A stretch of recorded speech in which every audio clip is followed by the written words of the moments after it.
Hello friends, MK. Teaching blog या YouTube चॅनलमध्ये आपलं खूप खूप स्वागत आहे. तुम्हाला माहीतच आहे मित्रांनो आता की नवरात्री उत्सव चालू आहे. तर नवरात्री उत्सवामध्ये माझ्या अशा खूप मैत्रिणी आहेत की त्यांनी उपवासाचे म्हणजे व्रताचे वेगवेगळे प्रकार आहेत. उपवास करणे, त्याच्यानंतर कोणी चप्पल सोडणार, तर कोणी कोणतं असं एखादं व्रत करणार, बरोबर आहे. तर नवरात्रीमध्ये जे आपण व्रत करतो तर ते व्रत जे आहे तर ते फक्त उपवास करून म्हणजे उपवास करूनच करणं हे काही कोणत्याही ग्रंथामध्ये लिहिलेलं नाही. आणि उपवास म्हणजे कसा फक्त आपला साबुदाणा आणि भगर खाऊन भगरची उसळ खाऊन उपवास करणं आणि ते व्रत करणं हे काही कुठल्याही ग्रंथामध्ये लिहिलेलं नाही आहे. म्हणून मी काय नवीन व्रत केले किंवा मी नवीन नवरात्रीमध्ये कोणता उपवास केला आहे, कोणतं व्रत केलं तर हे मी तुम्हाला सांगणार आहे. तर नक्कीच व्हिडिओ तुम्ही शेवटपर्यंत बघा.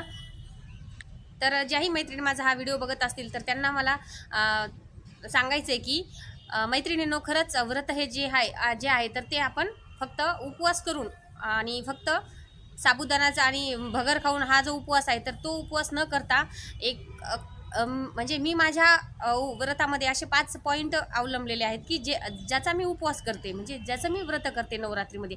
आणि नक्कीच मला असं वाटते की ते जे व्रत आहे तर ते देवीला खूप काही आवडेल.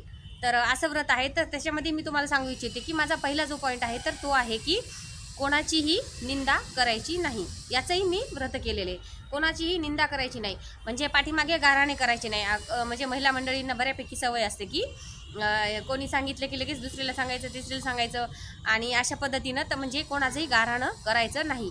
आणि दुसरा पॉईंट आहे की कोणाबद्दलही वाईट चिंतायचं नाही, म्हणजे वाईट कोणाचं व्हावं अशी इच्छाच मनामध्ये येऊ द्यायची नाही. आणि ज्यावेळेस आपलं पॉझिटिव्ह माइंड राहील. आणि तिसरा पॉईंट पण आहे की पॉझिटिव्ह राहणे. पॉझिटिव्ह म्हणजे आयुष्याच्या वळणावरच पॉझिटिव्ह राहणे. हे पण खूप महत्त्वाचं व्रत आहे मला असं वाटते की.